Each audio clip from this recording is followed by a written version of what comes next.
Les multinationales font partie des entreprises qui rapportent le plus aux finances genevoises. Le fait de leur assurer une fiscalité attractive est donc essentiel au budget de l'État et aux prestations sociales qui en découlent.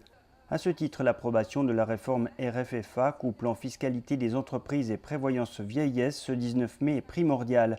La conseillère d'État Nathalie Fontanet met en avant l'apport crucial des multinationales dans l'économie régionale. Elle rapporte environ 1,1 milliard de francs au canton avec l'imposition sur le bénéfice, donc ce qu'elle paye comme personne morale, mais aussi avec le revenu de l'impôt sur le revenu, donc ce que leurs salariés payent comme impôt. C'est un huitième du budget du canton de Genève.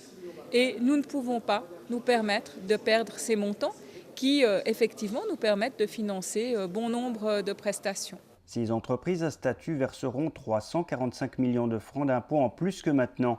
Les emplois qu'elles créent, plus de 20% du total du canton, est un autre élément dont Genève ne pourrait se passer. Elles engendrent 20 000 emplois directs et 40 000 emplois indirects. Ça représente près d'un quart des emplois du canton.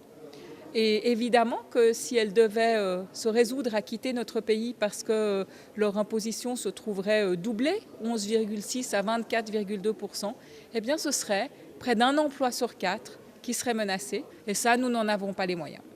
François Trottet, CEO de l'entreprise éponyme, peut témoigner de ce qu'apportent à ses affaires ces sociétés, soit un tiers de sa clientèle.